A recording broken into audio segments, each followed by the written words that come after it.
isolamento social reduziu a mobilidade e provocou demanda baixa por etanol, que já enfrentava a competitividade com a queda do preço do petróleo. Resultado, de um lado, tanques de combustíveis vazios e de outro, estoques de açúcar cada vez mais cheios. A produção disparou no centro-sul do país e deve crescer 40%, com recorde de mais de 37 milhões de toneladas na temporada 2020-2021. As exportações também estão a todo vapor, com previsão de alta de 60%.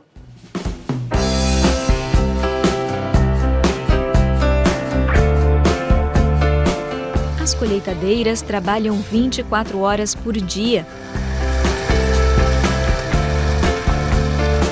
Tem sido assim desde o início de abril. Estamos em plena safra de cana-de-açúcar, um dos principais setores do agronegócio brasileiro.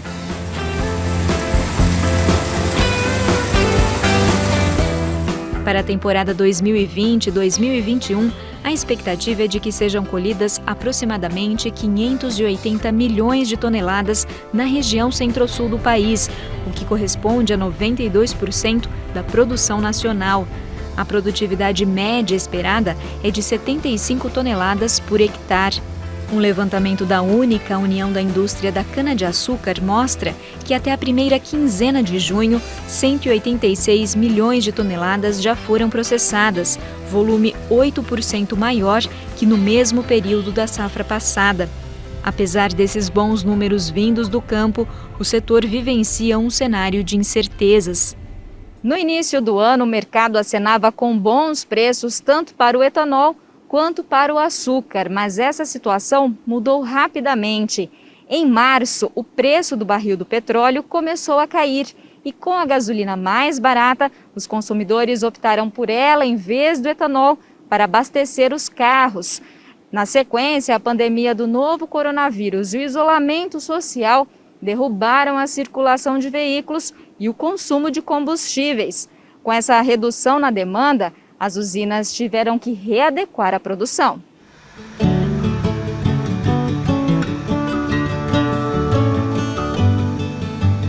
Estamos na cidade de Macatuba, no interior paulista, em uma das 253 unidades produtoras que estão em operação nesta safra na região Centro-Sul.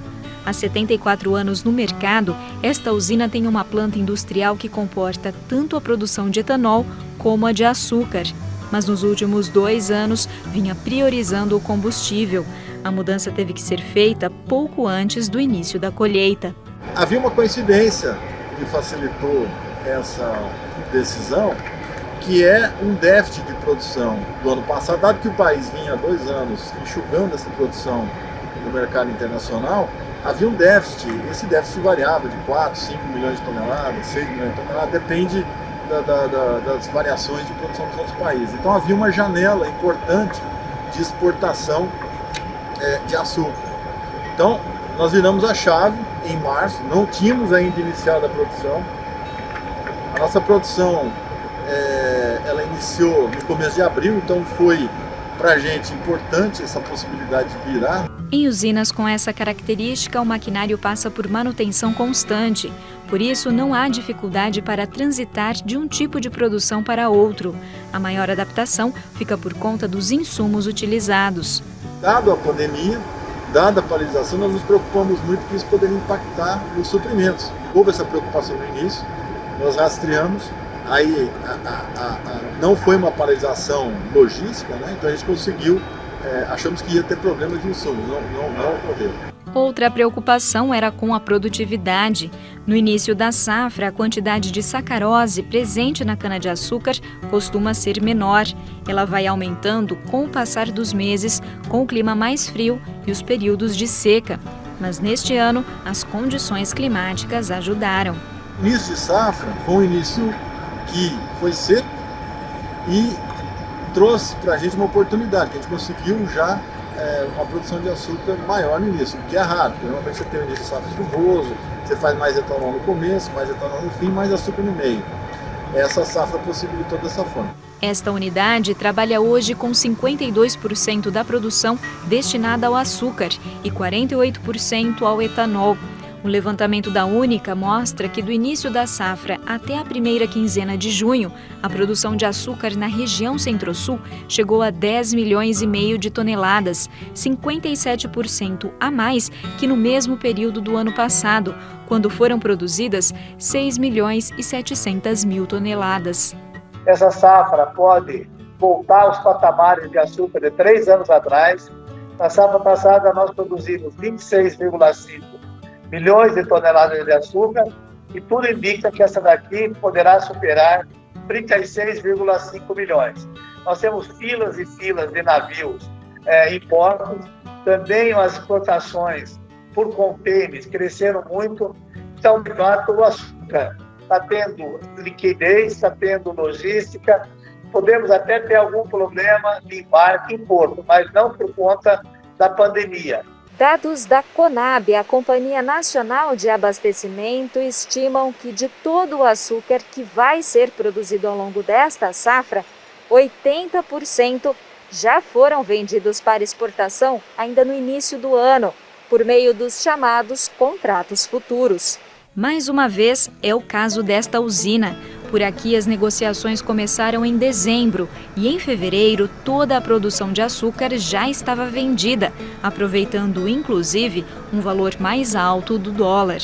Este economista explica que o mercado futuro, ou RED, é a principal proteção em meio a oscilações de mercado, como a vivenciada agora. Saímos daquela venda quando você tem a colheita, né, e está sujeito ao preço de mercado. Então, aqueles grandes empresários do setor que conseguiram se proteger estão hoje com muita tranquilidade, porque vão entregar o preço combinado. Esses outros 20% que não conseguiram estarão sujeitos a uma nova configuração de preço. A situação é mais delicada para as usinas que não possuem mobilidade na planta industrial e só produzem etanol. Em maio, a queda na comercialização do etanol hidratado chegou a 32% em comparação a 2019. Já no acumulado dos 5 primeiros meses do ano, essa redução foi de 15%. Números que refletem na estimativa para esta safra. Depois de um recorde na temporada passada, até dezembro são esperados 29 bilhões de litros de etanol, um volume 14% menor. Essas usinas que não tiveram essa capacidade de operar, eles atuam no mercado que depende muito das vendas, elas estão descapitalizadas nesse momento. Então, nós vamos ter uma consequência de menor nível de geração de riqueza a partir deles. Quando você tem uma adaptação para o açúcar, você contorna um pouco essa ausência de capital de giro. Mas quando você retoma no mercado doméstico, nas condições que nós vamos ter, o alento viria de uma recuperação de margem ali na frente, mas tão somente isso. Serão talvez 90 a 120 dias muito desafiadores, tendo inclusive a perspectiva de até uma certa quebradeira no setor. E, infelizmente, principalmente as menores organizações que não estão em torno de uma cooperativa terão dificuldade em se manter no mercado. Se de um lado os empresários estão sendo impactados pela baixa demanda, de outros consumidores experimentam preços mais baixos nas bombas. Pelo menos por enquanto, é que não estão descartadas novas oscilações até o fim da safra. À medida que nós tivermos ainda uma grande oferta de petróleo com baixa demanda, o preço dos combustíveis não subirão. Tem que lembrar que uma parte da gasolina é composta por álcool hidratado. Consequentemente, aumentando a oferta e principalmente a demanda por gasolina, haverá também uma oferta maior e uma demanda maior pelo etanol. Enfim, é um jogo que vai ser jogado dentro de uma nova normalidade que vem pela frente. Apostar na diversificação dos produtos pode ser uma estratégia para se manter competitivo nos próximos anos. O ano passado, nós tínhamos um mercado em torno de 1 bilhão de litros por ano no mercado não combustível. Esse ano, nesses 2 próximos meses, sinaliza um crescimento de 100% nesse mercado. Então, hoje, não é só a questão de produzir etanol para fim combustível, mas é também para higiene e para cuidado sanitário. A gente não era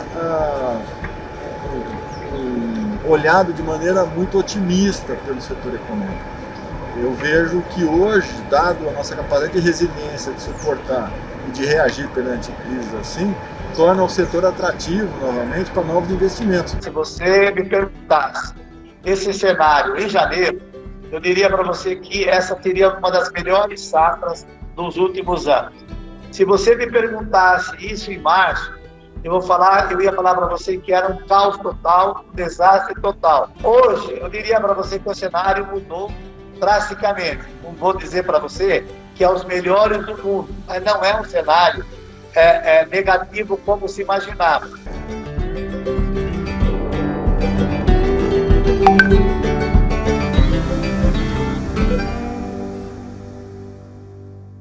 O programa Agricultura de hoje termina aqui. Até a próxima semana.